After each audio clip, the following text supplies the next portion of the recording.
أعوذ بالله من الشيطان الرجيم. بسم الله الرحمن الرحيم.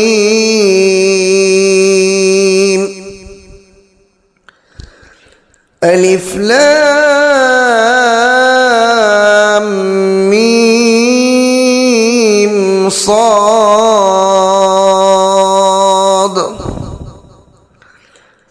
كتاب أنزل إليك فلا يكن في صدرك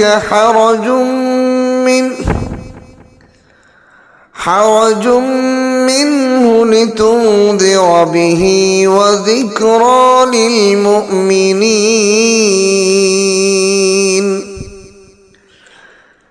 اتبعوا ما أنزل إليكم من ربكم ولا تتبعوا من دونه أولياء قليلا ما تذكرون.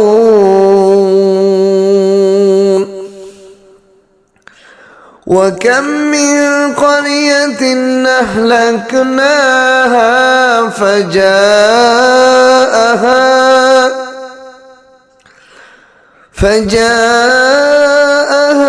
بأسنا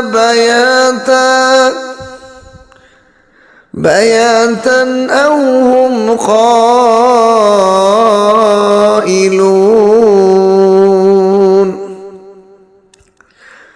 فما كان دعواهم إذ جاءهم بأسنا إلا أن قالوا إنا كنا ظالمين.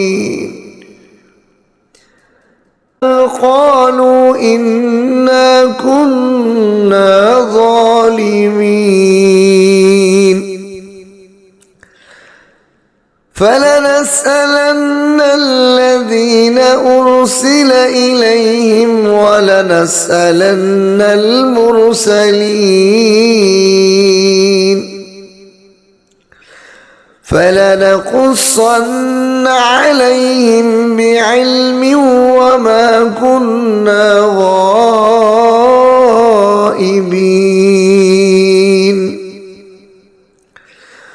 والوزن يومئذ الحق فمن ثقلت موازينه فأولئك هم المفلحون.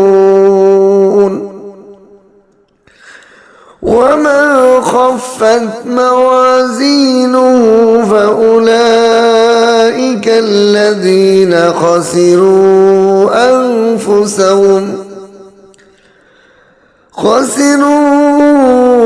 أنفسهم بما كانوا بآياتنا يظلمون.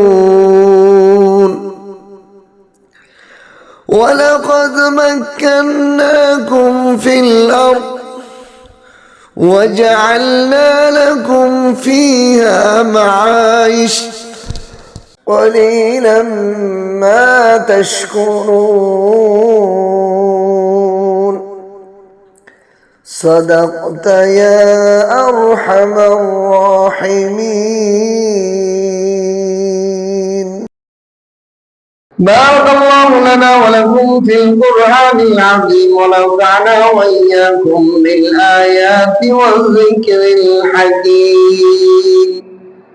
سبحانك لا علم لنا إلا ما علمتنا إنك أنت العليم الحكيم. ربي زدني علما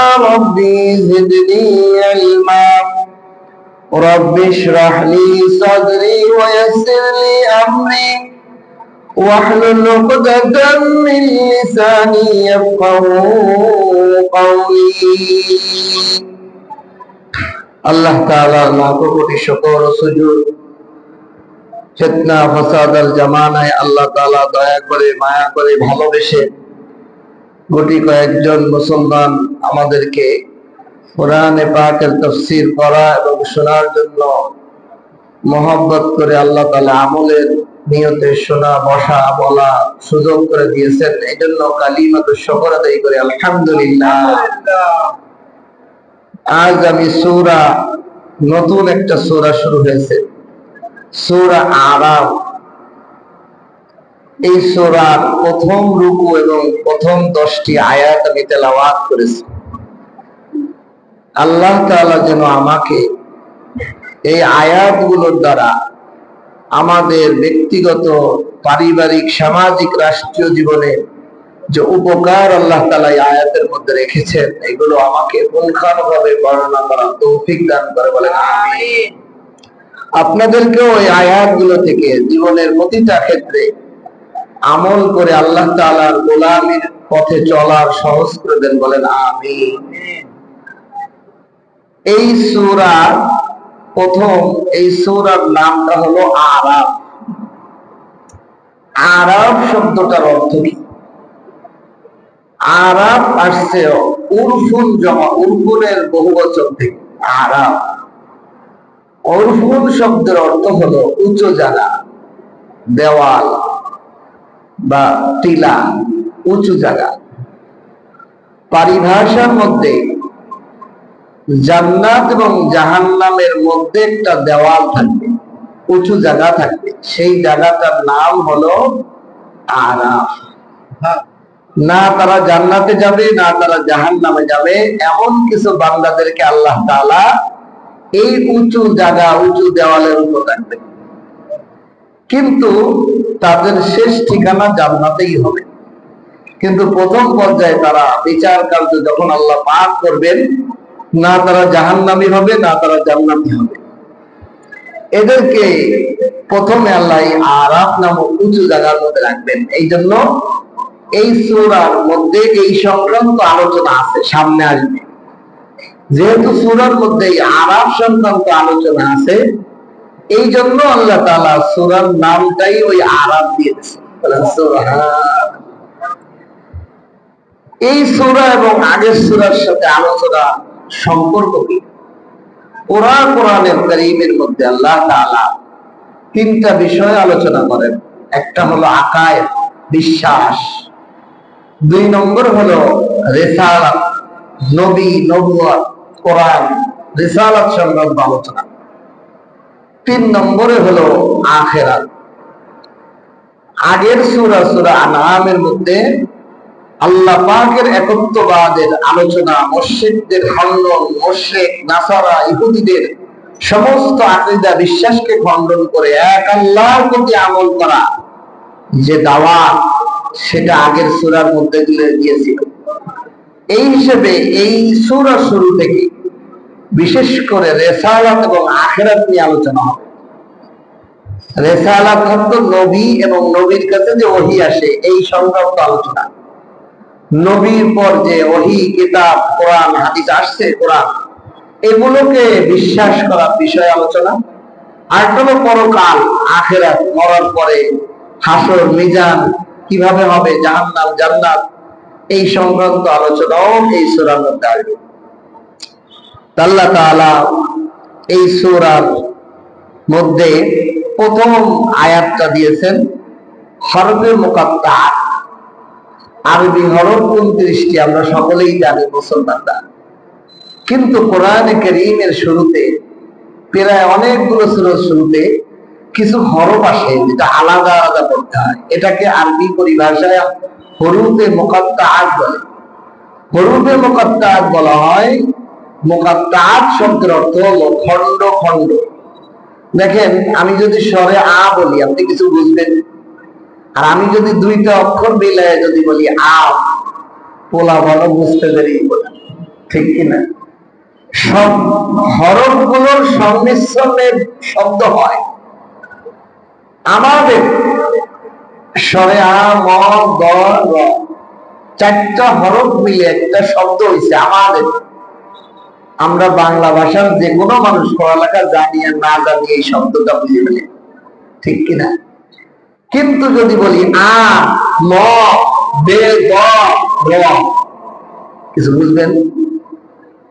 আল্লাহ রাব্বুল আলামিন কোরআনে কারীমের সূরাগুলোর শুরুতে এই হরফে মুকাত্তারাত খন্ড খন্ড দিয়ে শব্দ মিলাই দিলে এটা অর্থ হইত। এরকম বিচ্ছিন্ন কাটা কাটা আলাদা আলাদা শব্দ কেন দিলেন? মজার কিছু তথ্য আছে। এক নম্বর বিষয় হলো আল্লাহ রাব্বুল আলামিন আরবি হরফ 29টি রাখছেন, ঠিক 29টা সূরার শুরুতেই এই হরফে মুকাত্তারাত রাখছেন। বলেন সুবহান। এবং যেই সমস্ত সূরার শুরুতে আল্লাহ তাআলা হরফে মুকাত্তারাত রাখছেন, আল্লাহ পাকের একটা ইচ্ছা আছে। অধিকাংশ মুফাসসিরিন বলছেন আল্লাহ এবং রাসূলই ভালো জানে, আমরা জানি না। এটাও মাকসাদ আছে। কারণ যে কোরআনের জ্ঞান জানে, কোরআনের ইলম জানে, তার মধ্যে অটোমেটিক ভাবে একটা অহংকার যায়, তোরা কি জানিস, আমি বেশি জানি। বাবা আসবে কিনা? কারণ তোমরা তো দুনিয়ার মানুষের লেখা কিতাব জানো, আমি আলেমের ভিতরে আসবে একটা অহংকার, একটা শয়তান এসে বলবে আরে তুই তো মালিকের কিতাব জানিস, দুনিয়ার কোন কিতাবে তুই পাত্তাই দিবি না, মানে আমি বেশি জানি।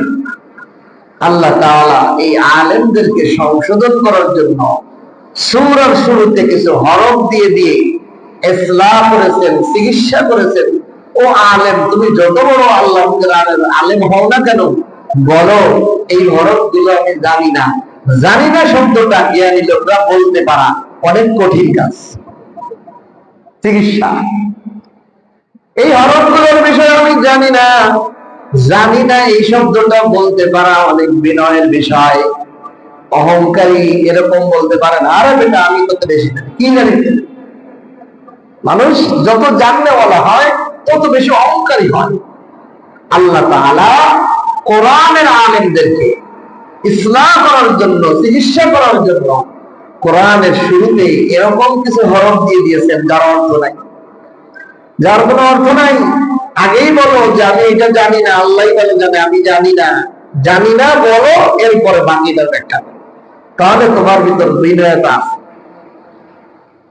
এই জন্য আল্লাহ তাআলা এই হরফে মুকাত্তার দিয়েছেন।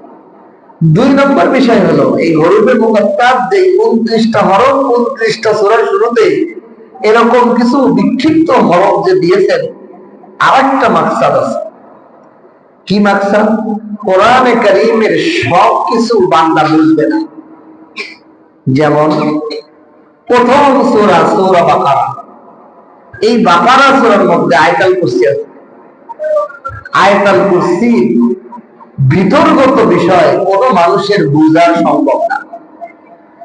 এর ভিতরে আল্লাহ কি দৌলত দিয়ে রাখছে, এটা সব জ্ঞানী লোকের এটার থেকে বুঝে নেওয়া সম্ভব না।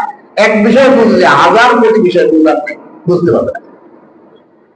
এই জন্য আল্লাহ তাআলা যে সমস্ত সূরার শুরুতে হরফে মুকাত্তার দিয়েছেন, এর দ্বারা একটা ইশারাও দিয়েছেন এই সূরার মধ্যে এমন কিছু বিষয় আলোচনা হবে যেগুলোর সব বেদ তুমি বুঝতে পারবে না, তোমার বোঝা সম্ভবই না। এই জন্য আগেই তুমি বলো যে বুঝি না।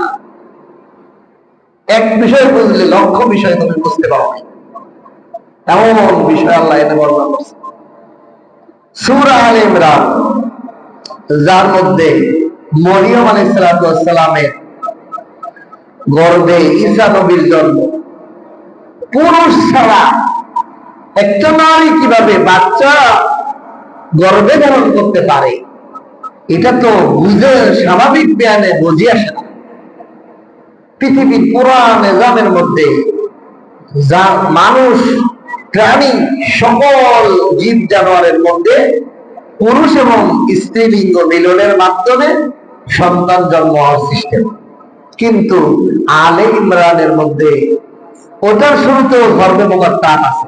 আল্লাহ তাআলা ইশারা দিলেন ঈসা নবীর জন্মের ব্যাপারে তোমার পুরো বুঝে আসবে না, খালি বিশ্বাস করো। এভাবে বিভিন্ন সূরার মধ্যে শুরুতে যে গর্ভে মুকাত্তার আছে, আল্লাহ একটা সুইচ দিয়ে দিয়েছেন, ইশারা দিয়ে দিয়েছেন। এই সূরার মধ্যে এমন কিছু ইচ্ছা, এমন কিছু বিষয় আলোচনা করব যেগুলো সব বোঝার মতো ক্ষমতা পৃথিবীর কাল নাই। আমার আল্লাহর ইলমে আছে, তোমরা বুঝতে পারো, একটু যতটুকু বলছো ততটুকু। এর বেশি বুঝতে পারবা না।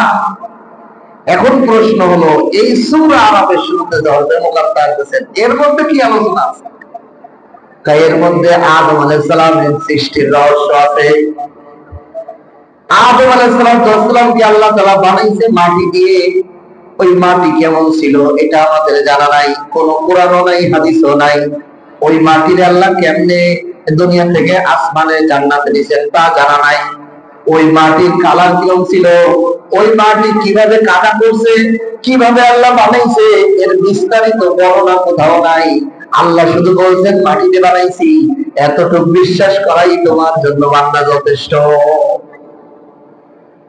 এটা নিয়ে তুমি আল্লাহ কেমনে বানাইলো, কি মাটিতে বানাইছে, কোন জায়গাতে মাটি নিছিল, বালির মাটিটা কি বালি মাটি না আঠাইলে মাটি, এগুলো বিস্তারিত এরকম বিভিন্ন রহস্যের বিষয়গুলো এই সূরার মধ্যে আছে। এটার একটা ইঙ্গিত দেওয়ার জন্য আল্লাহ তাআলা সূরার শুরুতে কিছু হরফ দিয়ে বুঝাইছেন। এগুলোর কোনো অর্থ নাই। ওই আদম আলাইহিস সালামের জন্মের বিষয়ে যতটুকু বলছি, যতটুকু বলছো, এর বেশি আর তুমি তো আগে করো না। তুমি ওই জায়গায় ঘোড়া চালাও যেটুকু তোমার ঘোড়া চলতে পারে।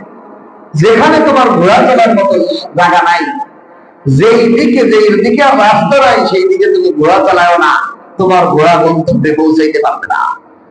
ঠিক তোমার জ্ঞান এবং তাকিদ, তোমার গবেষণা, তার একটা লিমিট থাকতে হবে। যেই লিমিট আল্লাহ তাআলা নির্ধারণ করে দিয়েছে। আল্লাহ যতটুকু নির্ধারণ করছে ততটুকু নিয়ে গবেষণা করো, তার বাইরে গবেষণা করলে তুমি নাস্তিক হয়ে যাবা, মাথা খারাপ হবে। যেমন আমাদের সমাজে আল্লাহ কোরআন হাদিসের মধ্যে রাসূলুল্লাহ সাল্লাল্লাহু আলাইহি ওয়াসাল্লাম বলেছেন, তুমি আল্লাহর সৃষ্টি নিয়ে গবেষণা করো, আল্লাহকে নিয়ে গবেষণা করো না, তাহলে তুমি কি হয়ে যাবা, গোমরাহ হয়ে যাবা। কেন? আল্লাহর বরত্বর বিষয়ে জ্ঞান নেওয়ার মতো আমার ব্রেনের পাত্র আল্লাহ দেয়নি। আল্লাহু আকবার। এই জন্য সূরার শুরুতে হরফে মুকাত্তা খন্ড খন্ড কিছু সূরা দিয়া হরফ দেওয়া হয়েছে। কি হরফ দেওয়া হয়েছে?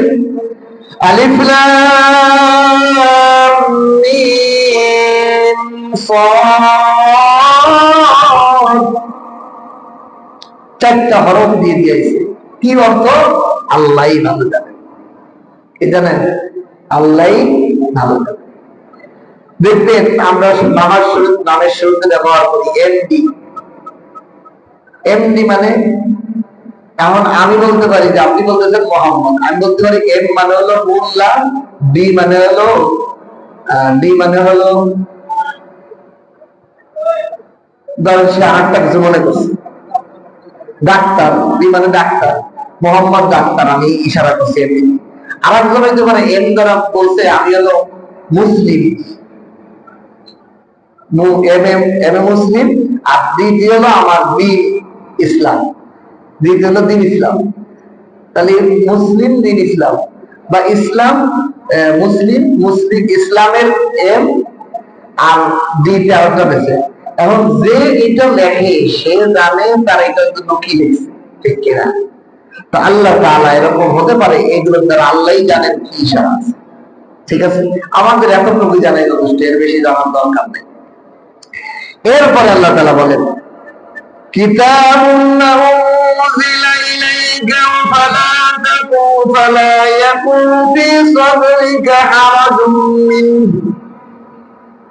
কিতাবুন উনজিলা ইলাইকা, এই যে কোরআন কিতাব, উনজিলা ইলাইকা হে নবী মুহাম্মদুর রাসূলুল্লাহ সাল্লাল্লাহু আলাইহি সাল্লাম, আপনার উপর, আপনার নিকট এই কিতাব কোরআনকে আমি নাযিল করেছি।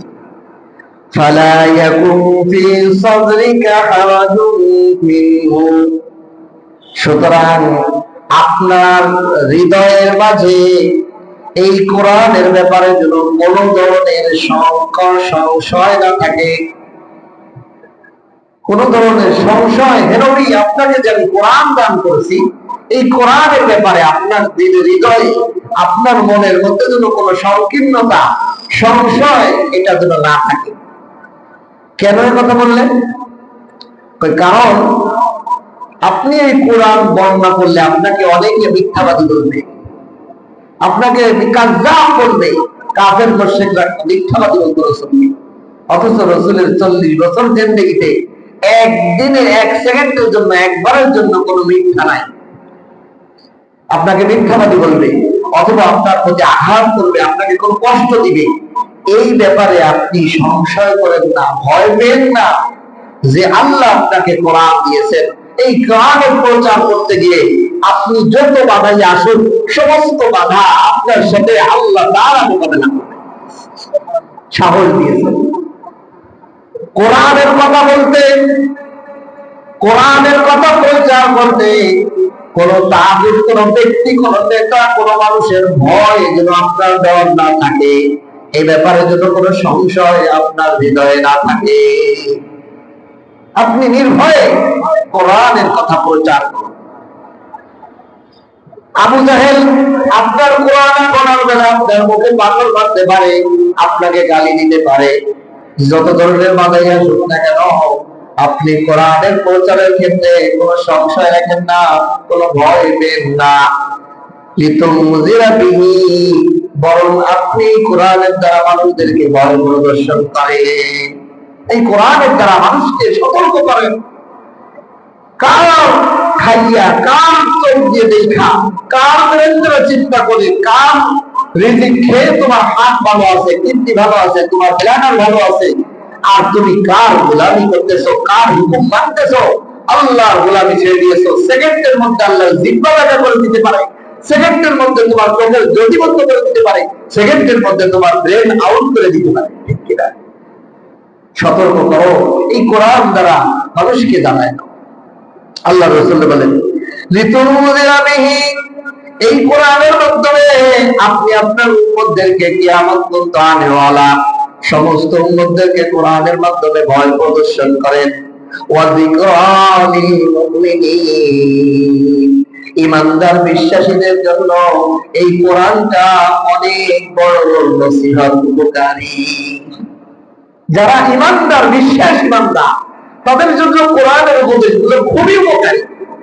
কোরআনের ওসিয়ত, কোরআনের নসিহতগুলো, উপদেশগুলো ঈমানদারদের জন্য বড় ফলদায়ক। ওয়া যিকরা লিল মুমিনিন, মুমিনদের জন্য কোরআনটা অনেক সুন্দর এবং উত্তম উপদেশ। এরপরে আল্লাহ তাআলা বলেন, ইত্তাবিউ মা উনজিলা ইলাইকুম মির রাব্বিকুম, হে দুনিয়ার মানুষেরা, তোমাদের কাছে আল্লাহ যা নাযিল করেছে, মির রাব্বিকুম, তোমাদের লালন পালন করতে ওয়ালা রব, তোমাদের চোখের জ্যোতি দেনেওয়ালা রব, তোমাদের কানের শ্রবণ শক্তি দেনেওয়ালা রব, তোমাদের মুখের জবানে কথা বলনেওয়ালা শক্তি দেনেওয়ালা রব, তোমাদের খাদ্য হজম করনেওয়ালা রব, তোমাদের মাথার তালু থেকে পায়ের তালু পর্যন্ত লালন পালন করনেওয়ালা রবের পক্ষ থেকে যেই কালাম আসছে, ওই কালামের অনুসরণ করো, অন্য কোন মানুষের অনুসরণ করো না। ইত্তাবিউ মা উনজিলা ইলাইকুম মির রাব্বিকুম, অনুসরণ করো তোমার রবের থেকে যা ওহী আসছে, ওহী তোমার রবের থেকে যে বার্তা আসছে। কে রব? রব হলো এমন এক সত্তা যার অস্তিত্ব, যে রব না থাকলে আমার মাথার পায়ের তালু থেকে পায়ের তালু পর্যন্ত সব জিনিস অচল, সব জিনিস অচল। আল্লাহ যদি রব নাম না থাকতো, তাহলে পৃথিবীর কোনো মানুষ বাঁচতে পারত না। রব মানে হলো লালন পালন করা।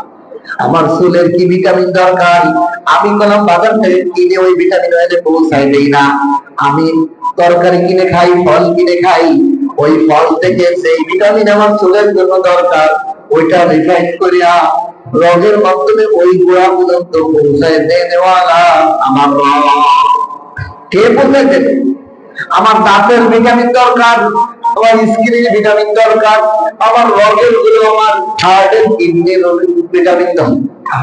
প্রত্যেকটা ভিটামিন খাদ্য থেকে বের করে নির্যাস করে কে আমার ওই জায়গায় পৌঁছায় দেয়? তিনি আমার রব। সেই রবের পক্ষ থেকে আমার কাছে হইয়াছে, আর আমি তার অনুসরণ করি না, জাগতিক মানুষের অনুসরণ করি, শয়তানের অনুসরণ করি, মনোবৃত্তির অনুসরণ করি। আমার মতো গাফেল, আমার মতো উদাসীন, আমার মতো খারাপ আর কে রাখতে পারে? আল্লাহ এখানে বলেন ইত্তাবিউ মা উনজিলা ইলাইকুম মির রাব্বিকুম, ও দুনিয়ার মানুষেরা তোমরা তোমাদের রব আল্লাহর কথা বলা হয় নাই, কেউ আল্লাহ মানে কেউ মানে না। নাস্তিকরা আল্লাহরে মানে না, দেয়ার ইজ নো গড বলে। ইহুদিরা উজাইরের সাথে আল্লাহর পুত্র বানায়, দুইজন আল্লাহ বানায় ফেলেছে। খ্রিস্টানরা মরিয়ম ঈসা আলাইহিস সালামকে আল্লাহর সদস্য বানায়, তিন খোদা বানায় ফেলাইছে। কিন্তু আল্লাহর নিয়ে অনেক গন্ডগোল আছে, কিন্তু লালন পালন করেওয়ালা সবাই একমত যে একজনই আছে।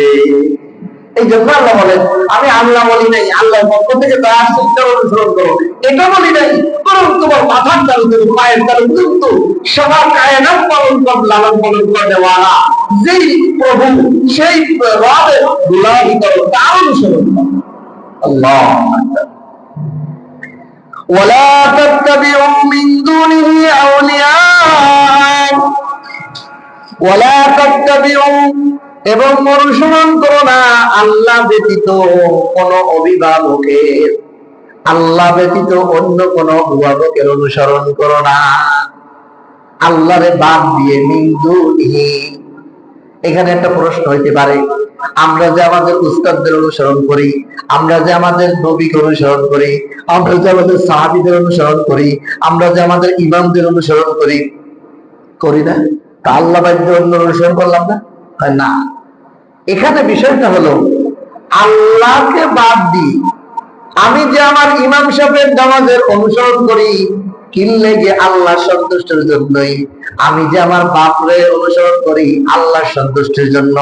আমি যে আমার টিচারকে অনুসরণ করি আল্লাহর সন্তুষ্টি অর্জনের জন্য। আমি যে আমার মাযহাবের ইমামের অনুসরণ করি আল্লাহকে পাওয়ার জন্য। আমি যে সাহাবাদের অনুসরণ করি আল্লাহকে পাওয়ার জন্য। আমি যে নবীকে অনুসরণ করি আল্লাহ পর্যন্ত পৌঁছার জন্য। সুতরাং এটা দ্বিপক্ষী নয়। এখানে হলো আল্লাহকে বাদ দিয়ে আল্লাহর হুকুম একদিক, আমার নেতা একদিক, আল্লাহকে বাদ দিয়ে আমার জাগতিক কোন নেতা, আমার জাগতিক গুরুর অনুসরণ করলাম, এটাকে আল্লাহ খারাপ বলেছেন। ওয়ালা তাত্তাবিউ মিন দুনিহি আউলিয়া, তুমি অনুসরণ করো না, তোমরা অনুসরণ করো না আল্লাহকে বাদ দিয়ে এমন অভিভাবককে যে যার অনুসরণ করলে আল্লাহর অনুসরণ হয় না। যার অনুসরণ করলে, যার অনুকরণ করলে আমার আল্লাহর অনুসরণ হয় না, ওই রকম নেতা, ওই রকম অভিভাবকদেরকে ছেড়ে দাও। ওয়ালা তাত্তাবিউ মিন দুনিহি আউলিয়া কলিলাম মা তাযাক্কারুন, তোমাদের মধ্যে অল্প সংখ্যকই এই উপদেশ গ্রহণ করে। তোমাদের মধ্যে খুব অল্প সংখ্যকই এই অনুসরণ করে। আমার বাপ দাদারে বাদ দিয়ে কথা কও, বাপ দাদার আসি তা আসি নয়, তোর দলে নাই, তোর কথা শুনবো না, হুজুরের কথা শুনবো না। আমার নেতার কথায় যদি ডাকুই, আমার নেতারা যদি ভালো পাও তাহলে আসি, আমার নেতারা বাদ দিয়ে যদি আল্লাহর দিকে ডাকো ওই দল, ওই আল্লাহর পথে যাই না। এই জন্য আল্লাহ বলেন কলিলাম মা তাযাক্কারুন, খুব অল্প লোকই নিজেদের আল্লাহ বাদ দিয়ে অন্য অনুসরণ ছাড়িয়ে আল্লাহর দিকে আসা খুবই কম লোক আছে। জাগতিক নেতা না, জাগতিক অভিভাবকের অনুসরণ এমন ভাবে করে আল্লাহর অনুসরণ থেকে ডাকলে ওই জাগতিক অভিভাবকদের ছেড়ে আসতে পারে না, খুবই অল্প লোক আসে। এগুলো বর্তমান সমাজের দিকে তাকাইলে হাজার হাজার বড় মানুষ, ঠিক কিনা? আমার যে যে দল করে সেই দলের লিডারকে এই পরিমাণ ভক্তি করে, এই পরিমাণ অনুসরণ করে যতটুকু আমার নবীকে করে না আল্লাহকে করে। আস্তাগফিরুল্লাহ, আল্লাহ আমাদেরকে পানা দান করুন। আল্লাহ তাআলা বলেন এর ফলাফল কি হলো? যারা দুনিয়ার অভিভাবকদের অনুসরণ করা বাদ দিয়ে আল্লাহর অনুকরণে আসতে পারলো না, আল্লাহর ওহীর অনুকরণে আসতে পারলো না, তাদের জন্য ভয়াবহতা কি?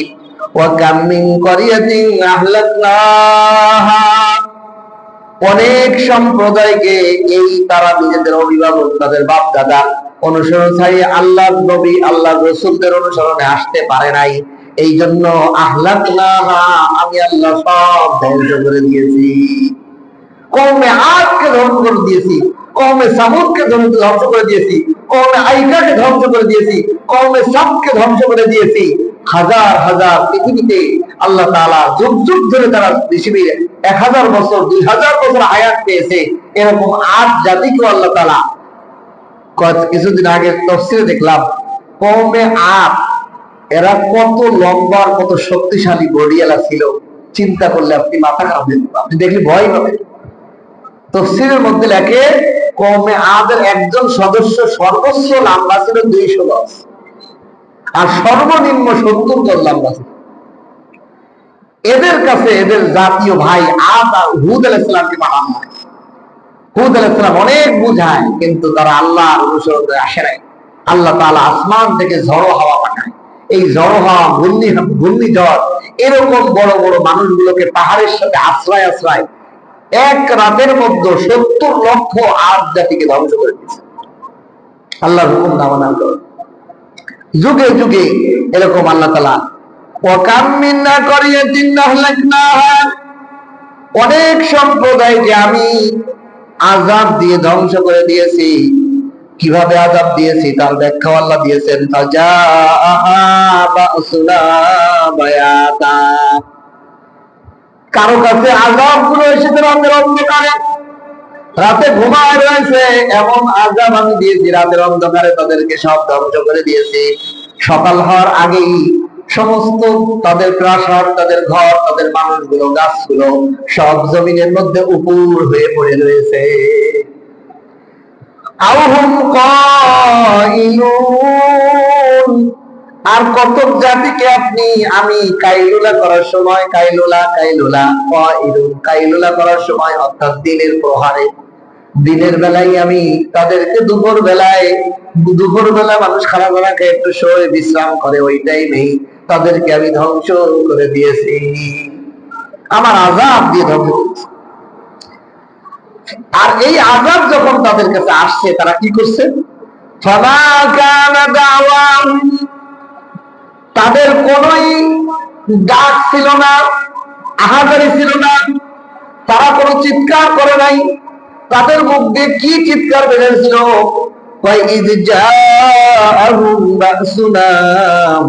আমার আযাব যখন তাদের কাছে আসছিল, তাদের উপর আপতিত হয়েছিল, আমার গজব যখন তাদের উপর পতিত হয়েছিল, এই জাতিরা কোনো আওয়াজ মুখ দিয়ে করতে পারে নাই, একটা আওয়াজ ছাড়া, ইল্লা আন ক্বালু ইন্না কুন্না যালিমিন, নিশ্চয়ই আমরা বড় জালেম ছিলাম।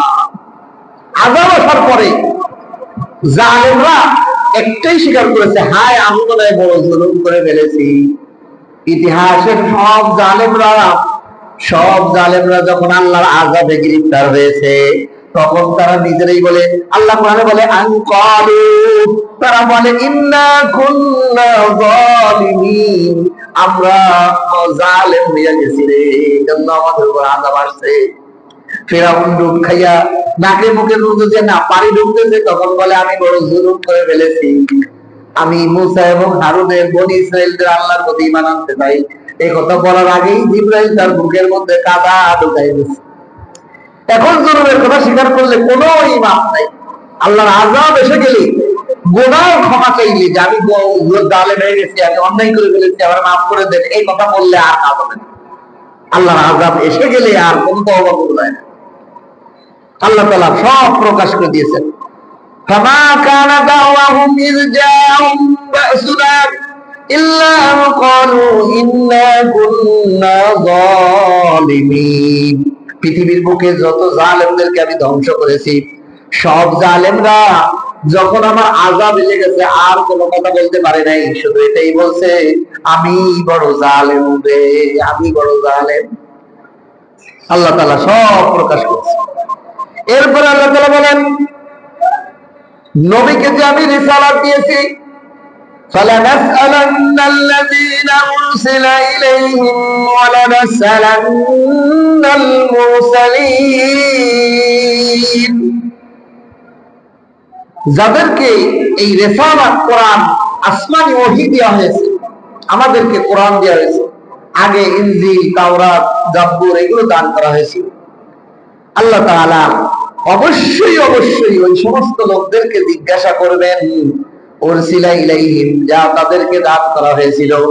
এই উম্মতে মুহাম্মাদের প্রত্যেকটা সদস্যকে আল্লাহ তাআলা কিয়ামতের দিন জিজ্ঞাসা করবে, ও আল্লাহর বান্দা, ও আমার বান্দা, তোমার কাছে কি কোরআন পৌঁছায় না? তোমার কি একটু আমার কালামটা খুলে দেখতে মনে চাই নাই? তোমার সামনে কি কোরআনের তাফসীর করা হয় নাই? তোমার কি সুযোগ ছিল না? সরকারি ভাবে দেশের সব দোকানপাট বন্ধ ছিল, তোমার জন্য তো সুযোগ ছিল তো সোমবারে তাফসীর শোনা। তোমার কাছে সুযোগ ছিল, হাজারো মানুষ দোকানদারদের যদি জিজ্ঞান, ভাই তাফসীর হয় এখানে আপনাদের ব্যবসায়ীদের জন্য, দেখেন কয়জন ব্যবসায়ী এনে আছে? মুরব্বী একজন ব্যবসায়ী, ওই যে একজন ব্যবসায়ী, আর বাকি সব দূরে পাইছে। এখন দেখেন এই ব্যবসায়ীদের জন্য কোরআনের তাফসীর করা হয়, কিন্তু ব্যবসায়ীরা খুঁজে পাওয়া যায় না। জিজ্ঞাসা করা, ভাই আপনাদের জন্য তো ইশার করে দিছি, আসরের পরে দেই নাই, মাগরিব পরে দেই নাই, যে আপনারা ব্যস্ত থাকেন। হুজুর খুব ঝামেলা, বেচা কিনা খুব প্রেশার। আল্লাহ দেখেন বেচা কিনা দামায় থামায় দেয় না, দোকানই খুলতে পারেন না সারাদিন, আছে না রোডের বাইরে। আল্লাহ সুযোগ করে দিচ্ছেন কিনা, কিন্তু আসে কয়জন? কয়জন আসে? আল্লাহ না আসার তৌফিক দিলে আসতেও পারে। আল্লাহ এই জন্য প্রশ্ন করবেন, একেবারে কোরআনের আয়াত স্পষ্ট, ফালানাস আলান্না, অবশ্যই অবশ্যই আল্লাহ। তো আল্লাহর কথা তো এমনি গুরুত্বপূর্ণ। এরপর আল্লাহ নিজেই দুইবার তাকিদ বলেন, অবশ্যই অবশ্যই এই সমস্ত লোকদেরকে জিজ্ঞাসা করব আমি, আল্লাযীনা উরসিলা ইলাইহিম, যাদের কাছে আমি কোরআন পাঠাইছিলাম। আমাদের কাছে কোরআন পাঠাইছিলাম, আমরা কোরআন শিখতেছি কিনা, পড়তেছি কিনা, বুঝতেছি কিনা? এখন তো পড়ি না, পড়লে আবার বুঝি না। এই যে আলেম ওলামা, আমরা ইমাম সাহেবরা পড়ে তাফসীর করে বুঝাচ্ছি, কোরআন বুঝাই দিচ্ছি, অর্থ বুঝাই দিচ্ছি, ব্যাখ্যা করে দিচ্ছি, কিন্তু তারপরেও আমরা আসি না। তাহলে আমরা কি কিয়ামতের দিন কি জবাব দেব বলেন? কি জবাব দেব? দুই নম্বর হলো, আপনাদের শুধু আল্লাহ জিজ্ঞাসা করবে, আমাদের জিজ্ঞাসা করবো না। এই এলাকার যত ইমাম আলেম আছে এদেরকে জিজ্ঞাসা করবো না? আল্লাহ এই পরের মানুষ করছে, ওয়ালানাসআলান্নাল মুরসালিন, যারা বার্তা বাহক করম, বার্তা পৌঁছাই দেওয়ালা, রাসূল, রাসূল মানে হলো বার্তা পৌঁছাই দেওয়ালা, এদেরকে জিজ্ঞাসা করবে না? এই আলেম, তোমাকে না কোরআনের তাফসীর আমি শিখার মতো যোগ্যতা দান করেছি, তোমাকে তৌফিক দিয়েছি, তুমি তো কোনোদিন দরখাস্ত করো নাই যে আল্লাহ আমি কোরআনের তাফসীর করেওয়ালা আলেম হব। কোন ছাত্র কি কোনোদিন আবেদন করছে আল্লাহর কাছে? আল্লাহ যাকে তৌফিক দেয় সেই কোরআনের তাফসীর শিখতে পারে, মানুষকে বলতে পারে, ঠিক কিনা? আল্লাহ বলে, তোমারে যে আমি শিখাইছি তুমি পৌঁছেছো। এই দায়বদ্ধতা তার জন্যই আমি তাফসীর করি। লোক ও কাটাও, আমার দায়িত্ব পৌঁছায় দেওয়া, আওয়াজ পৌঁছায় দেওয়া। আমার আওয়াজ যার কানে যাবে সে আর এই বলতে পারবে না যে হুজুর আমাকে ইমাম সাহেব তো নামাজ পড়াইতে দিতে তো বাসায়, আমাকে তাফসীর করে শোনাইতো না, এই ওজর পেশ করতে পারবে? পারবে না। যে সমস্ত আলেমরা আবার কোরআনের কথা উম্মতকে জানায় না, তারা দায়বদ্ধ। আল্লাহ তাআলা যেন বলেন, ফালানাসআলান্নাল্লাযীনা, আমি ওই সমস্ত কিয়ামতের ময়দানে সমস্ত উম্মতদেরকে জিজ্ঞাসা, উরসিলা ইলাইহিম, তোমাদের কাছে আমি ওহী পাঠাইছিলাম, আল্লাহ আমার কিতাব কোরআন পাঠাইছিলাম। ওয়ালানাসআলান্না, তোমার আমার কোরআন অনুযায়ী কি পড়ছো, কি করছো, কি জানছো, কি আমল করছো। ওয়ালানাসআলান্নাল মুরসালিন, নবীদেরকেও জিজ্ঞাসা, নবীর উম্মত ওলামায়ে হক ওয়ারিসাতুল আম্বিয়া আলেমদেরকেও জিজ্ঞাসা, তোমার যে আমি কোরআন শিখাইছিলাম ওই কোরআনের হক কতটুকু আদায় করছো, এদেরকেও জিজ্ঞাসা করব। এটা কি বোঝা যায়? প্রত্যেককেই তার জিম্মাদারি সম্পর্কে জিজ্ঞাসা করা হবে। উম্মতের জিম্মাদারি কোরআন জানা আলেমদের কাছে এসে, আর আলেমদের দায়িত্ব উম্মতকে জানাই দেওয়া। ঠিক তদ্রুপ ভাবে প্রত্যেকটা সেক্টরে, দুনিয়ার প্রতিটা সেক্টরে প্রত্যেক দায়িত্ববানকে তার দায়িত্ব সম্পর্কে জিজ্ঞাসা করা হবে। কুল্লুকুম রাইন ওয়া কুল্লুকুম মাসউলুন আন রাইয়াতিহি, কুল্লুকুম রাইন ওয়া কুল্লুকুম মাসউলুন আন রাইয়াতিহি। রাসূলের হাদিস, আও কামা ক্বালা আলাইহিস সালাতু ওয়াস সালাম, তোমাদের প্রত্যেকেই হলো জিম্মাদার, আর প্রত্যেককেই তার জিম্মাদারদের বিষয়ে জিজ্ঞাসা করা হবে। তাহলে আমার আপনার ছাড়াতে কোরআন জানতে হবে। এরপর আল্লাহ তাআলা বলেন, আমি আমি তো সবই জানি। আচ্ছা বলেন, আল্লাহকে জিজ্ঞাসা করার দরকার আছে, এই তুমি কোরআন শেখো নাই কেন? আল্লাহ সব জানেন না, ওদের শেখছে কিনা? হে কোরআন, আপনারা কোরআনের তাফসীরে আসছেন, আল্লাহ কি জানে না? আল্লাহকে আপনাকে জিজ্ঞাসা দরকার আছে, এই তোমরা কি কোরআন শিখতে গেছিলে? আল্লাহ আপনি সবই তো জানেন। আল্লাহ কয় ফালানাকুসান্না আলাইহিম বিইলমিন, আমি আল্লাহ সব ঘটনা বর্ণনা করে দিব তাদের উপর, বিইলমিন আমার জ্ঞানের দ্বারা। আমি আল্লাহ হলো আলিম, সব বিষয় আমি সব কিছু আগে জাননেওয়ালা, আমি সব জানি। আমার এলেম অনুযায়ী আমি হাসরের ময়দানে নবীদের উম্মতদের সব কথাগুলো বলে দেবো। কে কোরআন শিখতে আসছে, কে কোরআন শেখে নাই, কে কোরআন শেখানোর জিম্মাদারি আদায় করছে কি করে নাই, কে শেখার জিম্মাদারি শিখতে আসছে কি না আসে নাই, সর্ব বিষয়ে আমি আমার এলেম অনুযায়ী বর্ণনা করি। ওমা কুন্না গায়বিন, আর আমি এই ব্যাপারে উদাসীন গায়েব ছিলাম না, অনুপস্থিত ছিলাম না। যে কোরআনবাড়ি বাজার মসজিদে পান্দেগানা মসজিদের মধ্যে কোরআনের তাফসীর হয়েছে, আল্লাহ অনুপস্থিত ছিল, আল্লাহ দেখে নাই জানে নাই, এরকম নয়। আল্লাহু আলিমুম বিযাতিস সুদূর, আল্লাহ প্রতিটা মানুষের অন্তরের সব খবর জানে। ওয়াহুয়া মাআকুম আইনামা কুনতুম ওয়াল্লাহু বিমা তা'মালুনা বাসীর, যেখানেই আমরা হই না কেন সেখানেই আল্লাহ আছে। আল্লাহ কোরআনে আসা যাওয়া লাগে না, আল্লাহ সর্ব জায়গায় বিরাজমান, সর্ব জায়গায় বিরাজমান। তাহলে আল্লাহ সব জানেন, আল্লাহ কোথাও অনুপস্থিত ছিলেন না, যে দেখেন নাই যে এই আলেম প্রচার করছে, এই জনগণ শুনছে কিনা কোরআন, এইটার ব্যাপারে আল্লাহ বেখবর নয়। এরপর আখিরাতের বিষয়, আখিরাতের একটা বিষয় নিয়ে আসছে এবার। ওয়াল ওয়াজনু ইয়াউমাইযিনিল হক, কিয়ামতের ময়দানে, হাসরের ময়দানে ওজন হবে, এটা সত্য। ওয়াল ওয়াজনু ইয়াউমাইযিনিল হক, কিয়ামতের ময়দানে অবশ্যই ওজন, সত্য ওজন হবে, মানুষের ন্যায় অন্যায়ের বাজার ওজন করা হবে। কিভাবে হবে? فمن ثقلت موازينه فأولئك هم المفلحون। فمن ثقلت, যার আমল নেক আমলের দ্বারা ভারী হবে, সাকুলাত ভারী হবে, মাওয়াজিনুহু তার আমলের নেকিগুলো, যার নেকির পাল্লাগুলো ভারী হবে, ফাউলাইকা হুমুল মুফলিহুন, তারা হবে জান্নাতের অধিবাসী হয়ে সফল হয়ে যাবে। সুবহানাল্লাহ। ওয়ামান খাফফাত মাওয়াজিনুহু, যার বদ আমলের পাল্লা, নেকির পাল্লা হালকা হবে, যার ওজনের নেকি হালকা হবে, ফাউলাইকাল্লাযীনা খাসিরু আনফুসাহুম, তারা নিজেদের নফসকে নিজেদেরকে ক্ষতিগ্রস্ত করলো, বিমা কানু বিআয়াতিনা ইয়াজলিমুন, ক্ষতিগ্রস্তর কারণ নিজেদের আল্লাহ পাকের আয়াতের ব্যাপারে, বিধিবিধানের ক্ষেত্রে তারা নিজেরা জুলুম করছে। নামাজ পড়ে নাই, রোজা রাখে নাই, শরীয়তের হুকুম মানে নাই, আল্লাহর বিধিবিধান মানে নাই, জিনা ব্যভিচার থেকে নিজেকে বাঁচাই নাই, গান বাজনা থেকে বাঁচাই নাই, সুদী লেনদেন থেকে বাঁচাই নাই, ওজনে কম দেওয়া থেকে বাঁচাই নাই, মিথ্যা কথা ধোঁকা থেকে মানুষকে বাঁচাই, নিজেকে বাঁচাই নাই।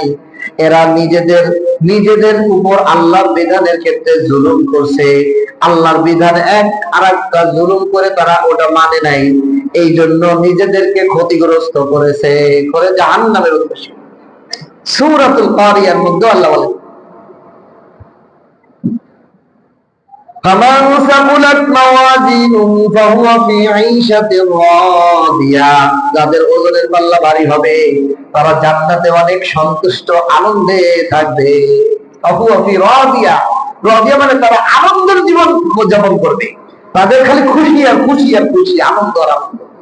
ওয়ামান খাফফাত মাওয়াজিনুহু ফাহুয়া ফি ঈশাতির রাদিয়া ওয়াম্মা মান খাফফাত মাওয়াজিনুহু ফাউম্মুহু হাবিয়া, হাবিয়া হলো জাহান্নামের একটা অংশের নাম। যাদের ওজনের পাল্লা খারাপ হবে, হালকা হবে, তারা হাবিয়ার মধ্যে প্রবেশ করবে। আল্লাহ তাআলা সব বর্ণনা করে দিয়েছেন। এখন এখানে একটা প্রশ্ন আপনাদের আসতে পারে, সেটা হলো যে ওজন, হুজুর একটা জিনিস দেখাই যায় না, এটা ওজন করবে কেমনি? আমি যে নামাজ পড়ছি, নামাজের তো দেখা যায় না, রোজা রাখছি, দান খরচ করছি, আমার আমার আমল তো কোনো অদৃশ্য, এটা তো দেখাই যায় না, এটা ওজন করবে কেমনে? এর উত্তর হলো, আল্লাহ তাআলা মানুষকে এখন ওজনের কত সিস্টেম বার করে দিয়েছে দেখেন। এখন জ্বর মাপা যায়, কত সেন্টিমিটার জ্বর কি কোনো দেখা যায়? গরম এটা মাপা যায়, ঠান্ডা এটা মাপা যায়, ফ্রিজে কত পার্সেন্ট ঠান্ডা হয়েছে তা বোঝা যায়, মিটার আছে। মানুষ এখন এই অদৃশ্য জিনিসই মাপা যায়, তাহলে আল্লাহ কি পারবে না মাপতে? এক উত্তর। দুই নম্বর হলো, আসলে আমার আমল নামার, এবার আসেন ফজিলতের কিছু হাদিস, আমার আমল নামার বেশি ওজন হবে কোন আমলগুলো? রাসূলুল্লাহ সাল্লাল্লাহু আলাইহি সাল্লাম বলেন, এক হাদিসে আবু যর গিফারী রাদিয়াল্লাহু তাআলা বলেন যে দুইটা জিনিস এত ভারী, আমলের পাল্লাকে এত ভারী করবে, তার একটা হলো যে সৎ চরিত্র, চরিত্র সৌন্দর্যের ওজনটা আল্লাহর মিজানের পাল্লায় এত ভারী হবে, অনেক ভারী হবে। আর একটা হলো পরিবারের জন্য যে ভালো ব্যবহার, পরিবার পরিজনের যে খাবার দাবার দেওয়ার মধ্যে যারা ভালো ব্যবহার করে, ভালো আয়োজন করে, তাদেরকে পরিচালনার ক্ষেত্রে ভালো কাজ করে, পরিবার সংক্রান্ত এই কাজগুলো আমলের পাল্লায় অনেক ভারী হবে। হযরত রাসূলুল্লাহ সাল্লাল্লাহু আলাইহি ওয়াসাল্লাম এর কাছে একদিন জিবরাইল আসছে। জিবরাইল এসে বলতেছে, হে আল্লাহর রাসূল, দেখে এক সাহাবী পাশে বসে কান্না করতেছে, জাহান্নামের ভয়ে, আল্লাহর মহব্বতে চোখের পানি ঝরছে। আল্লাহর নবীকে বলে, ইয়া রাসূলুল্লাহ, ইয়া হাবিবাল্লাহ, আপনার এই বান্দা, এই আপনার এই উম্মত, আপনার এই সাহাবীর চোখের পানি, এটা মিজানের পাল্লায় ওজন করা যাবে না। এই আল্লাহর ভয়ে আর জাহান্নামের ভয়ে যে অশ্রু গড়িয়ে পড়ে, এটা মিজানের পাল্লায় কোনো ওজন করা হবে না, বরং এটা জাহান্নামের বিশাল অংশকে এই এক ফোঁটা পানি নিভিয়ে দিবে। বলেন সুবহানাল্লাহ। আরেক বর্ণনা আছে, আল্লাহ রাসূল বলেন, বুখারীর শেষ হাদিসের মধ্যে, কালিমাতানে হাবিবাতানে ইলার রহমান, সাকিলাতান ফিল মিজান, হাবিবাতানে আলাল লিসান, সুবহানাল্লাহি ওয়া বিহামদিহি, সুবহানাল্লাহিল আযীম। যে ব্যক্তি আল্লাহ নবী বলেন, আল্লাহ পাকের দুইটা কালিমা আছে, হাবিবাতানে ইলার রহমান, রহমানের কাছে বড় প্রিয়, সাকিলাতান ফিল মিজান, মিজানের পাল্লা অধিক ভারী করে দেওয়ালা, খফিফাতান আলাল লিসান, জবানে উচ্চারণ করতেও সহজ। সেই দুইটা কালিমা কি জানো? সুবহানাল্লাহি ওয়া বিহামদিহি, সুবহানাল্লাহিল আযীম। এই পাল্লা ভারী করে। আর এক হাদিসের মধ্যে রাসূল সাল্লাল্লাহু আলাইহি ওয়াসাল্লাম বলেন, কিয়ামতের ময়দানে এক বান্দাকে উঠানো হবে, তার 90টার মতো বিশাল বিশাল গুনার খাতা, দপ্তর, গুনার দপ্তর মানে খাতা, গুনার লিস্টি, এক একটা খাতার দৈর্ঘ্য কত? রাসূল বলেন, চোখের দৃষ্টি যতদূর যায় তত বড়, এত বড় একটা খাতা, এরকম 90টা খাতা তার গুনাহ জমা করা হবে। ওই বান্দা এটা দেখার পরে ওই হয়ে গেছে, জাহান্নাম যাওয়া আমার কোনো উপায় নেই। হঠাৎ আল্লাহ রাব্বুল আলামিন তার কুদরতি ভাবে একটা কাগজ বের করবেন, কাগজ বের করে বলবেন, হে ফেরেশতারা, তার 90টা বদ আমলের এই বিশাল বিশাল খাতাকে এক পাল্লায় উঠাও, আর এক পাল্লায় এই কাগজটা রাখো। বান্দা কইবে, আল্লাহ আমার সাথে মজা করতেছেন, আমার তো বিনা হিসেবে জাহান্নামে নিয়ে যাওয়া দরকার। এই সামান্য কাগজ, এই বড় বড় এত বড় 90টা দপ্তর, 90টা খাতার সামনে কতটুকু বা ওজন হইব, কেমনে কি হইব? আমার খালি খালি লজ্জা দিয়েন না, আমার বিনা হিসেবে জাহান্নাম ছাড়া আমার তার কোনো গতি দেখি না। আল্লাহ রাব্বুল আলামিন বলবেন, আমার নিরাশ হয় না, লা তাকনাতু মির রাহমাতিল্লাহ, আমার কুদরত তুমি জানো না? এই কাগজটার মধ্যে কি লেখা জানো? তুমি যে সাক্ষী দিয়েছিলে আশহাদু আল্লা ইলাহা ইল্লাল্লাহু ওয়া আশহাদু আন্না মুহাম্মাদান আবদুহু ওয়া রাসূলুহু। এই কাগজটার মধ্যে তোমার এই কালেমা শাহাদাতের এইটাই লেখা। কয় আল্লাহ কিভাবে কি হবে? দেওয়ার সাথে সাথে এই কালেমার পাল্লাটা ভারী হয়ে জমিনের সাথে মিশে যাবে, আর 90টা দপ্তর, এত বড় বড় দপ্তর আসমানে ঝুলে থাকবে। সুবহানাল্লাহ। এই জন্য ঈমান এবং ইয়াকিন এবং বিশ্বাসের সাথে যে ব্যক্তি একবার কালেমা পড়বে, তার সারা জিন্দেগীর গুনার সামনে এই কালিমাটা কত ভারী হবে। রাসূলুল্লাহ সাল্লাল্লাহু আলাইহি ওয়াসাল্লাম বলেন, এই ভারী হওয়ার কারণ কি? এর মধ্যে আছে লা ইলাহা ইল্লাল্লাহ।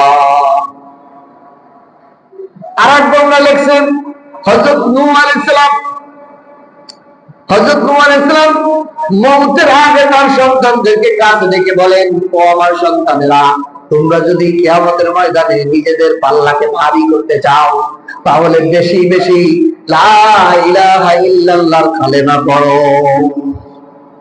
এটা ভারী হওয়ার কারণ হলো এটার মধ্যে আল্লাহর নাম আছে কিনা। আল্লাহর নামের উপর কোন জিনিস ভারী হইতে পারে না, এই জন্য এটা ভারী, বহু ভারী হবে, ওজনের পাল্লা ভারী করে দেবে। এই জন্য বিভিন্ন আমলের মাধ্যমে ওজন বোঝা যায়। এক হাদিসে রাসূল বলেন, কোন ব্যক্তি যদি জানাজার নামাজ পড়ে লাশের সাথে দাফন কাফন পর্যন্ত, লাশের সাথে যায় মাটি দেওয়া পর্যন্ত সে কাজ যায়, আমল করে, আল্লাহ তাআলা তাকে 2 কেরাত নেকি দান করবে। 1 কেরাতের ওজন কত? উহুদ পাহাড় সমান। সুবহান। তাহলে বোঝা যায় আল্লাহ তাআলা চাইলে তো নেকিকে আকৃতিও দিতে পারেন, নেকিকে কি দিতে পারেন? আকৃতি। আবার অন্য হাদিসের দ্বারা বোঝাও যায়। আল্লাহ রাসূল বলেন, যারা যাকাত আদায় করে না, মালের সম্পদের যাকাত সঠিকভাবে আদায় করে না, ওই মালগুলোকে আল্লাহ তাআলা কবরের মধ্যে সাপ, বিষাক্ত সাপ, বিচ্ছু বানিয়ে দিবেন, এবং সে বলবে, কামড়াইবে তার গলার মধ্যে পেঁচিয়ে, আর বলবে, এই নে, আমি তো সেই সম্পদ, তুই আমার যাকাত সঠিকভাবে আদায় করিস নাই, আমি সেই সম্পদ স্তরে আমি সবল বাঁধতেছি। অন্যের সম্পদ সে আত্মসাৎ করছে, অন্যের জমি সে দখল করে খেয়েছে, ওই জমিনটা তার মাথার উপর উঠানো হবে। তাহলে বোঝা যায় খারাপ আমলও তার উপর ওজন হয়ে আকৃতি আকারে আসতে পারে। আল্লাহ রাসূলের হাদিস দ্বারা বোঝা যায়। এই জন্য প্রতিটা জিনিসেরই ওজন হবে, ভালো কাজের ওজন হবে, নেকি কাজের ওজন হবে। ভালো কাজগুলো আমাদের অর্জন করতে হবে, এবং পাই টু পাই। ومن شر ذرة شرا يرى ومن يعمل مثقال ذرة خيرا يرى ومن يعمل مثقال ذرة شرا يرى। যাররা পরিমাণ নেক আমল থাকলেও এটার ওজন করা হবে, যাররা পরিমাণ বদ আমল থাকলেও এটার ওজন করা হবে, কোনো ছাড় নাই। সুতরাং দুনিয়াতে অন্যের আত্মসাৎ আল শরীয়তের বিরোধী কোনো কাজ করার কোনো সুযোগই আমাদের নাই। এই কথাগুলো যদি আমাদের মনে থাকে যে আমার আল্লাহর সামনে হিসাব দেয়া লাগবে, ওজন হইব, তাহলে আমি কিভাবে গুনার কামাই করি, অপরের মাল আত্মসাৎ করি, অন্যের টাকা মাইরে দেই। বর্তমানে দেখা যায় ধান দিয়ে খাইয়ে খাইয়ে আলায় কয় দিদি পাচ্ছিস না, এই দিতে ঘুরাইতেছে। মানুষ অপরের টাকা খাইয়ে নিশ্চিন্তে ঘুরে বেড়াইছে, আর যে কর্জে আসানো দিছে সে পেরে 7 টাকা পায়। কি এক যুগ আসলো! আখিরাতের মরার কোনো ভয় নেই, আল্লাহর সামনে দাঁড়ানোর কোনো ভয়। অথচ আল্লাহ রাসূল বলেন, পৃথিবীতে সবচেয়ে বড় গরীব হলো ওই ব্যক্তি যে কিয়ামতের দিন বিশাল আমল নিয়ে উঠবে, আর অমকের কাছে অমক, তার কাছে অমকের 10 টাকা খাইছে, অমকের 20 টাকা খাইছে, অমকের 1000 খাইছে, অমকের মারে গেছে। কিয়ামতের দিন সে কবে আমার টাকা দিতে পারবে না, ওই টাকা অনুযায়ী আমল দিবে। আমল দিতে দিতে দিতে সব আমল শেষ, এখনো পাওনাদার হয়েছে। আল্লাহ কবে পাওনাদারদের গুনাহ ওর গাড়ে দাও। সমস্ত পাওনাদারদের গুনাহ নিয়ে গাড়ে নিয়ে সে জাহান্নামে যাইবে। তার মতো গরিব আর কেউ নেই। এই জন্য একটা বুদ্ধির এবং মোট কথা শিখাইছে, সেটা হলো কি জানেন? বহু আমল আপনি করতে পারেন, কিন্তু কারো কাছে ঋণ থেকে না, কারো সম্পদ আত্মসাৎ করে জীবনে পার করেন না, বহু বড় ধরা খেয়ে।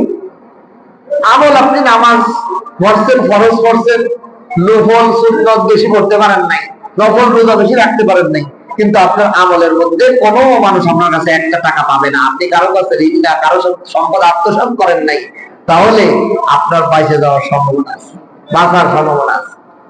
এমনি আমল নাই, আরো যদি মানসিক জনগণের টাকা মাইরে খায়। এই জন্য এই যুগে আমি মনে করি সরকারি চাকরি যারা করে, ইল্লা মাশাআল্লাহ কোটির মধ্যে একজন পাওয়া যাবে কিনা তার দুষ্কর। আর সরকারি দল যারা করে এদের জান্নাতে যাওয়ার কোন সুরত আমি দেখি না।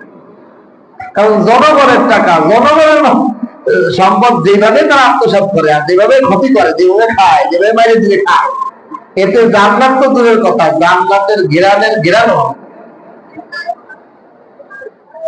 দুনিয়ায় দুনিয়ায়। এরপরে তো কত চাপে থাকে। এই দুনিয়ার সাময়িক সময়ের জন্য আখিরাতকে বরবাদ করে দিচ্ছে। এর মতো বোকা আর কেউ আছে? এর মতো বোকা আর কেউ আছে যারা জনগণের সম্পদ কোনো না কোনো ভাবে আত্মসাৎ করে, তার আখিরাত বরবাদ। সমস্ত জনগণের হক আদায় না করা বলতে তার জান্নাতের কোনো পয়সা লাগে না। আপনি আমার মাল খাইছেন, আমার কাছে মাফ চাইলে আমি মাফ করে দিতে পারি, অথবা করতে আমার টাকা দেন, আমরা মাফ করে দিলাম, শেষ। কিন্তু আমি আপনি যদি এমন একটা সম্পদ আত্মসাৎ করি যে পুরো বাংলাদেশের শুধু মুসলমান না, হিন্দু খ্রিস্টান যত নাগরিক আছে সবার কাছে মাফ চাওয়া লাগবে, এটা সম্ভব? বাঁচার উপায় আছে? এই জন্য এই সমস্ত রাজনীতিকে আমি ঘৃণা করি। এই সমস্ত চাকরি যারা এরকম ঘুষ খায়, দেশের সম্পদ বাইরে খায়, পাচার করে, আত্মসাৎ করে, এদেরকে ঘৃণা করি। যে দুনিয়ায় সামান্য লাভের জন্য পুরো আখিরাতকে বরবাদ করেছে। খুশি নাই, বড় লাগবে না বুঝি? তোর বাপ দাদার দিক তাকায় দেখ, তোর দাদার দিকে তাকায় দেখ, তোর দাদার বাপের দিকে তাকায় দেখ, কেউ থাকে না এই জমিনে। কার লাগে তুমি এই করছিস? আল্লাহ বুঝার তৌফিক দান করুন। সামান্য দুনিয়ার সুখের জন্য আর অনন্তকালের আখিরাতকে বরবাদ করতেছে এরা। বর্তমান সমাজে যারা রাজনীতি করে, যে দল একদল মাজলুম হয় আর একদল জালেম হয়, কোন দলকে আপনি ভালো করবেন? যেই দল ক্ষমতা আসে অপর দলকে মাইয়ে মুড়ে দিয়ে দেয়। যখন বিএনপি দল ক্ষমতায় ছিল, আওয়ামী লীগকে ওরে মারা মারছে। যারা ওই সময় দেখছে তখন তাদের মায়া হতো, আরে আওয়ামী লীগ কি মারছে। এখন আওয়ামী লীগ মারতেছে, বিএনপি মারতেছে, আমাকে দেখলে মায়া লাগে, আরে এরকম মারে কেন? ঠিক কিনা? দুইজনই জানিয়ে রাখো, দুই দলই যদি আল্লাহ সন্তুষ্ট, আল্লাহ শরীয়তের কোরআনের আইন অনুযায়ী তোমাদের এই রাজনীতি না হয়, এই রাজনীতি তোমাদেরকে জাহান্নামে নেওয়ার জন্য যথেষ্ট। হাত লাগবে না। আমরা এই জন্য রাজনীতি করি না, কোনোদিন একটা ভোটও দিই। ভোট দেওয়ার কোনো পরিবেশ নাই, কারো দেবার কার গুণা হারাই দেবো এই পর্যন্ত কোনো ভোটও দিই না, কোনো রাজনীতিও করি না, কোনো দলও করি না। একমাত্র আল্লাহর গোলামি করবো যতদিন বাইকে আছি, আল্লাহ বিল্লাহ করে। আল্লাহ তাআলা আখিরাতের ওজনের হিসাব যদি আমার সামনে থাকে, আমি কিসের এগুলো করবো? কি দরকার আছে আমার? আখিরাতের হিসাব দিয়ে লাগবে আমার পাই টু পাই, প্রতিটা জিনিস আমার ওজন হবে। এরপর আল্লাহ তাআলা শেষ আয়াতে বলেন, ওয়ালাকাদ মাক্কান্নাকুম ফিল আরদ, এই জমিনে আমি তোমাদেরকে প্রতিষ্ঠিত করেছি। এই জমিনে তো জিনরা থাকতো, জিনের আগে আরো জাতিরা আমি জমিনে পাঠাইছি। এই জমিনের ক্ষমতা তোমাদেরকে দিয়েছি, এই জমিনে তোমাদেরকে প্রতিষ্ঠিত করেছি।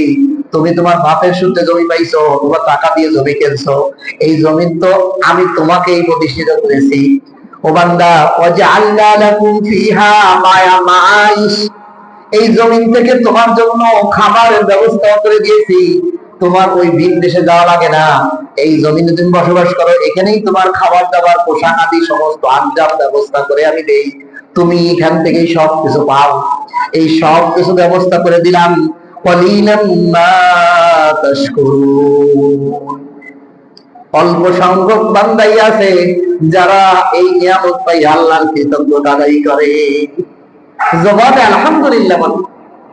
আমাদের এখন এমন অবস্থা হয়েছে, সকাল সন্ধ্যা দলীয় স্লোগান, তাদের নেতার স্লোগান, যে কয়বার বলি তার 100 ভাগের 1 ভাগ ওরা সারাদিনে বলেই না আলহামদুলিল্লাহ, যাদের ভালোই না। হায় আফসোস, অথচ আল্লাহ করে বাঁচাই রাখছে, আল্লাহ করেই ক্ষমতা দিয়েছে, আল্লাহই নামাইতে পারে না? কুলিল্লাহুম্মা মালিকাল মুলক, আল্লাহ বলেন যাকে ইচ্ছা আমি ক্ষমতা দেই।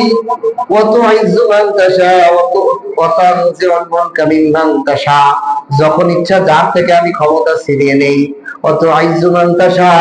যাকে ইচ্ছা আমি ইজ্জতের মাকামে উঠাই। আমি যাকে চাইবে ইজ্জতের মাকামে দাবায় দেই। বিয়াদিকাল খাইর, আমি আল্লাহর হাতের কুদরতি হাতের মধ্যে এই সমস্ত কল্যাণ। ইন্নাকা আলা কুল্লি শাইইন কাদির, সমস্ত কুদরত ক্ষমতা আমি আল্লাহ তাআলা। স্পষ্ট আয়াতগুলা। কোরআন পড়লে, কোরআন বুঝলে, কোরআনের চললে দুনিয়ার কোনো কিছুর দরকার নেই। এগুলো আরো আখিরাত বরবাদ হইতেছে আমাদের। এই জন্য আল্লাহ তাআলা বলেন, জমিনের মধ্যে তোমাদেরকে প্রতিষ্ঠিত করলাম আমি, তোমাদের এই জমিনে খাওয়া থাকার ব্যবস্থা করলাম আমি। চিন্তা করেন, আমি যদি আমার খাবারের জন্য আমার ডাল যদি ওই কোন খেতে তো লাগাইছে সে আইনে কোনা বাড়ি খাইতে হয়, ঝামেলা না? আল্লাহ কয়, তুমি কি চিন্তা করো কেমনে ডাল আসবো, কেমনে খাইবা? তুমি তো বাজারে এসে যাও, দেখো চলে আইছে, কিন্তু কে এটা আনলো? আমি আল্লাহ আনাই। এর একটা উদাহরণ দিই। দেখেন, যদি বাংলাদেশ সরকার বলতো কোনাবাড়ির মেয়র বা কাউন্সিলর যারা আছো, তোমরা বাজারে একটা সিস্টেম করে দাও, এই লোক মাছ বিক্রি করবে, এই লোক হলুদ বিক্রি করবে, এই লোক মরিচ এনে বিক্রি করবে, এই লোক আইনে দিবে, এই যে মরিচ মুরগি যে বিক্রি করে, এই দোকানদাররা কোনোদিন কোনো ফার্মে যায়? দেখেন, এইখানে যারা বিক্রি করে তারা কোনো ফার্ম চোখেই দেয় না। আর এক পার্টি আছে যারা খালি এনে সাপ্লাই দেয়, আর এক পার্টি আছে যারা ওই ফার্মে খালি মুরগি বানায়। তাদের মুরগি যে কোখানে বিক্রি হয়, কোন বাজারে বিক্রি হয়, তারা জানো। চিন্তা করে দেখেন, আল্লাহ কথা বোঝার জন্য যে আল্লাহ করেন, আমরা করি না। এই যে লোক, এই যে মুরগি সাপ্লাই দেওয়ার কয়জন লোক যারা সাপ্লাই দেয়, এদেরকে কি কোনো কাউন্সিলর সরকার নির্ধারণ করছে যে তোরা এইগুলো সাপ্লাই দিবি? না, ওই লোকটার দিলে আসছে আমি এই ব্যবসা করি, এই মধ্যে ঢালি দিতে কে? আল্লাহ। ওই লোকটার মরিচের ব্যবসা করার জন্য দিলে ঢালি থেকে আল্লাহ। ওই লোকটা আমের ব্যবসা করবে, তার দিলে ঢালি থেকে আল্লাহ। এই ঢাইলে দিয়ে আল্লাহ এই সমাজের মানুষের সমস্ত প্রয়োজন মেটায়। আল্লাহু আকবার। এই জন্য সব কে করে? আল্লাহ করে। কেউ শাসন করে বলে না যে তুই হলো মরিচের ব্যবসা করবি, তুই হলো মাছের দোকান দিবি, তুই হলো গোস্তের দোকান দিবি। কেউ সিস্টেম করে শৃঙ্খলা করতে পারবে? এই শৃঙ্খলা করতে গেলে লাগবে ভেজাল, কঠিন ভেজাল লাগবে। যদি কয় যে মেয়র এসে তুমি গোস্তের দোকান না, সেটা গোস্ত মরিচ দিতে না, গোস্তের ব্যবসায়ী যদি ব্যবসা লাভ পাই, তোর মরিচের পাবো একটা ঝগড়া বাঁধবে কিনা?